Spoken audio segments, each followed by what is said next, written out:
మండు వేసవిలో కుండపోత వర్షాలు చిక్కోలు జిల్లాను తడిసి ముద్ద చేశాయి. ఇటువంటి వేసవికాలము ఎక్కడ పడితే అక్కడ వర్షపు నీరు నిలువ ఉండడంతో లేనిపోని రోగాలు మాత్రం ప్రబలే పరిస్థితి. అంటు రోగాలు ప్రబలే పరిణామాలు చోటు చేసుకున్నటువంటి ఈ ప్రతికూల వాతావరణం నుండి ప్రజలు ఎలా అప్రమత్తంగా ఉండాలి, ముఖ్యంగా చిన్నపిల్లలకి ఈ అకాల వర్షాల ప్రభావం, మరోవైపు పగటిపూత పెరుగుతున్నటువంటి ఈ ఉష్ణోగ్రతల ప్రభావం, ఈ రెండింటి నుండి వచ్చినటువంటి రుగ్మతల నుండి ఏ విధంగా కాపాడుకోవాలి అన్న విషయం ప్రస్తుతం మనతో మాట్లాడడానికి వావిలిపల్లి రవికుమార్ చిన్నపిల్లల స్పెషలిస్ట్ మనతో ఉన్నారు. చూస్తే కనుక ఇది సమ్మర్, హై టెంపరేచర్ ఉంది. చూస్తే బయటికి రావాలంటే బయటకు పడే పరిణామాలు ఉన్నాయి. ఈ నేపథ్యంలో కురుస్తున్నట్టు వర్షాలకి ఎక్కడ పడితే అక్కడ వర్షం నీరు చేరింది.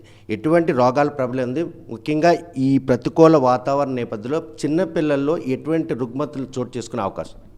అందరికీ నమస్కారం అండి. ఇప్పుడు ముఖ్యంగా ముందు ఎండాకాలంలో మనకి మామూలుగా కామన్గా వచ్చే జబ్బులు ఎక్కువగా డయేరియల్ డిసీజ్ అంటాం. అంటే డయేరియా అనేది ఒక ఇన్ఫెక్షన్ వల్ల మోషన్స్, వాంతులు, అంటే విరోచనాలు, వాంతులు ఇవన్నీ వస్తాయి. దీనికి కారణం ఏంటంటే మనము ఎండాకాలంలో తొందరగా ఆహార పదార్థాలు అనేవి తొందరగా పాడవుతాయి. మనం ఎక్కువగా ఇంట్లో ఎక్కువగా నిల్వ ఉంచే పదార్థాలు వాడే ఛాన్స్ ఉంటుంది. సో అది పెద్దోళ్ళతో పాటు పిల్లలకు కూడా ఆ ప్రాబ్లం తొందరగా వస్తుంది. ఇంకోటి ఏంటంటే పిల్లల్లో వ్యాధి నిరోధక శక్తి పెద్దోళ్ళకి అంత ఉండే అంత ఉండదు. కాబట్టి తొందరగా పిల్లలు ఈ డయేరియల్ డిసీజెస్ అనే దానికి ఎక్కువగా వచ్చే అవకాశం పిల్లలకి ఎండాకాలంలో ఉంటుంది. అంటే సమ్మర్ వేవ్స్ కారణంగా హై టెంపరేచర్ ఉండడంతో సొమసిల్లే పరిస్థితులు ఉంటుంది. ఈ ఉక్కపోత కారణంగా కూడాను ఊపిరి తీసుకునే అవకాశం చాలా బాధగా ఉంటుంది. ఇటువంటి తరుణంలో ఇలా ఒక్కసారిగా అట్మాస్ఫియర్ చేంజ్ కావడం, ఈ చేంజ్ అయిన తాలూకు ఎఫెక్ట్ చిన్నపిల్లల మీద ఎలా పడుతుంది, ఆ తల్లిదండ్రులు ఎటువంటి కేర్ తీసుకుంటారు? ఓకే, ఇప్పుడు మామూలుగా అయితే మనకి ఈ ఎండ ఎక్కువ ఉన్నప్పుడు హీట్ స్ట్రోక్ వస్తుంది. హీట్ స్ట్రోక్ అంటే సొమ్మసిల్లి పడిపోవడం, బాగా వాతావరణం వేడి ఉండడం వల్ల వాళ్ళకి సరిగ్గా గాలి ఆడదు, బాడీ ఏమో హై టెంపరేచర్ వచ్చేస్తుంది. అప్పుడు ఆటోమేటిక్గా శరీరం డీహైడ్రేషన్ అనేది గురవ్వచ్చు. డీహైడ్రేషన్గా శరీరంలో నీరు శాతం తగ్గిపోవటం అనమాట. దానివల్ల చెమట అనేది ఇంక రాదు, అలాగే యూరిన్ వెళ్ళటం కూడా ఇవన్నీ తగ్గిపోతాయి అన్నమాట. సో పిల్లలకి వీలైన తొందరగా ఇంట్లో ఓఆర్ఎస్ నీళ్ళు ఎక్కువ తాగించడం. ఓఆర్ఎస్ పొట్లాలు దొరుకుతాయి మనకు కామన్గా 200 ml శాచెట్స్ అని, లీటర్ శాచెట్స్ అని. ఆ వాటర్ తాగించి అది డీహైడ్రేషన్ అవ్వకుండా చూసుకోవాలి. ఇది ఇంట్లో తీసుకునే ట్రీట్మెంట్. ఒకవేళ ఇంకా అవి తీసుకున్నా కూడా పిల్లలు అలా నీరసంగా పడుకోవడం, ఫుడ్ సరిగ్గా తీసుకోకపోవడం ఇలాంటిది ఏమైనా ఉంటే హాస్పిటల్ తీసుకొని రావాలి. అది రిఫరల్ అంటాం. ఇప్పుడు ఈ ఎండాకాలంలో ఈ మధ్యలో సడన్గా మనకు వర్షాలు పడ్డాయి, బాగా వాటర్ అంతా చేరుతుంది. ఆటోమేటిక్గా మనకి సీజనల్ వ్యాధులు వచ్చే అవకాశం ఉంటుంది. మామూలుగా మనకి ఈ జూన్ జూలై స్టార్టింగ్లో మనకి ఫ్లూ వైరసెస్ అనేది ఎక్కువగా ఉంటాయి. వర్షాలు పడే ముందు జస్ట్ ఈ ఫ్లూ సీజన్ ఎక్కువ ఉంటుంది. అప్పుడు కామన్గా మనకి ఫ్లూ జబ్బులు రాకుండా ఉండడానికి ఫ్లూ వ్యాక్సిన్ అనేది మనకి ఎవ్రీ ఇయర్ అనేది స్ట్రెయిన్స్ మారుతుంటే వ్యాక్సిన్ రెడీగా ఉంటుంది. సో అది ఎక్కువ మందికి మనం అడ్వైస్ చేయాలి. ముఖ్యంగా మామూలుగా అయితే 5 సంవత్సరాల పిల్లలకి ఎక్కువగా ఫ్లూ వ్యాక్సిన్ వేయించాలి. ఇప్పుడు కొత్తగా ఇంకొక 2-3 ఏళ్ళు పెంచి 8 ఏళ్ళ వరకు అంటున్నారు. సో ఎందుకంటే కామన్గా వైరల్ డిసీజ్కి రెసిస్టెన్స్ అనేది పిల్లలకి తక్కువ. అంటే 5 నుండి 8 సంవత్సరాలు అంటే వాళ్ళు మాట్లాడగలరు, వచ్చినటువంటి ఆ బాధను చెప్పుకోగలరు. బిలో 5 years పిల్లలు ఉన్నారనుకో, వారు చెప్పుకోలేనటువంటి పరిణామాలు నేపథ్యంలో వారికి ఉన్నటువంటి కష్టాన్ని తల్లిదండ్రులే ఆ సమస్యను పసిగడితే వారికి ట్రీట్మెంట్కి ఇచ్చేందుకు దోహదపడే అవకాశం ఉందా? ఉన్నది. అదే దాన్నే డేంజర్ సైన్స్ మనం మానిటర్ చేయడం అంటాం. అంటే సీరియస్గా ఉండే లక్షణాలు. కామన్గా ఇప్పుడు నేను చెప్పాను కదా, పిల్లలు సరిగ్గా ఆహారం తినకుండా అలా నీరసంగా పడుకోవటము, కొంతమంది ఊపిరితిత్తులు ఆయాసంలా పెరగటము, డొక్కలు ఎగరేయటం అంటాము, కొంతమంది బాగా మోషన్స్ అయిపోవడము, కొంతమందికి హెవీ ఫీవర్, ఇంకా అలా జ్వరం రోజంతా తగ్గకుండా ఉంటుంది. ఇలాంటివన్నీ డేంజర్ సైన్స్ అంటాం అనమాట. ఇవి ఉన్నప్పుడు వెంటనే గుర్తించి దగ్గరున్న హాస్పిటల్ తీసుకెళ్ళి వైద్యం చేయించాలన్నమాట. ఇది ముఖ్యంగా మనం రికగ్నైజ్ చేయాలి. ఎప్పుడైతే ఈ వర్షాలు ఎక్కువ పడతాయో, వాటర్ చేరుతుందో, ఆటోమేటిక్గా దోమలు వృద్ధి చెందడం పెరుగుతుంది.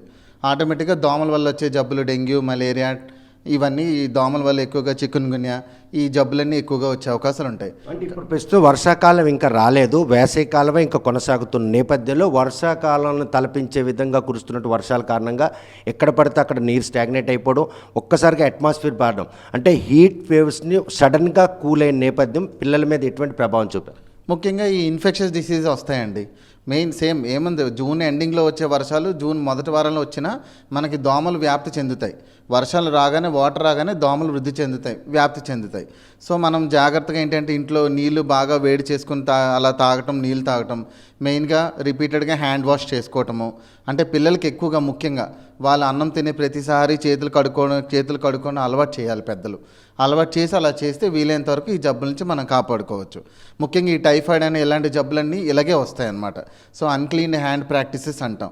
అంటే సరిగ్గా చేతులు శుభ్రం కడుక్కోకుండా అది నోట్లో పెట్టి వాటి వల్ల టైఫాయిడ్ జబ్బు అనేది ఎక్కువగా స్ప్రెడ్ అవుతుంది. ఇప్పుడు ఇటువంటి ప్రతికూల వాతావరణం సడన్గా వచ్చే రుగ్మత అంటూ ఏదైనా ఉంది అనుకుంటే ఏమని భావించు? ఎక్కువగా దోమకాటు వల్ల వచ్చే జబ్బులే ఎక్కువగా వస్తాయి. ఇంకా ఫ్లూ డిసీజెస్ ఆటోమేటిక్గా వాతావరణం చల్లబడగానే తేమ వల్ల కొన్ని వైరసెస్ స్ప్రెడ్ అవుతాయి. అవి ఎక్కువగా ఫ్లూ వైరసెస్ అంటాం అనమాట. ఇంపాక్ట్ దేని మీద పడుతుంది? శ్వాసకోశ వ్యాధి మీద వ్యాధిగా పరిణామాలు తీసుకోవచ్చా, లేకపోతే ఈ ఉక్కపోత కారణంగా ఊపిరాడినటువంటి పరిస్థితులు ఏమైనా పిల్లలు చోటు చేసుకునే అవకాశం ఉందా? మెయిన్గా శ్వాసకోశ వ్యాధులే ఉంటాయి. మామూలు 1-2 రోజుల్లోనే జలుబు వచ్చి బాగా కొన్నిసార్లు ఇంకా ముక్కులు కావడం తగ్గిపోయి మెల్లగా శ్వాస తీసుకోవడం ఇబ్బంది మొదలవుతుంది అనమాట. ఫ్లూ వైరసెస్ ముందు అలాగ ఉంటాయి. బాగా ముక్కులు కారడం, జలుబు విపరీతంగా ఉంటుంది. తర్వాత ఏమో ఇంకా ఊపిరితిత్తులకి ఎఫెక్ట్ కొట్టడం వల్ల ఆయాసం పెరగడం, ఇవన్నీ ప్రాబ్లమ్స్ ఉంటాయి. సో ఎక్కువగా శ్వాసకోశ సంబంధ వ్యాధులే ఉంటాయి.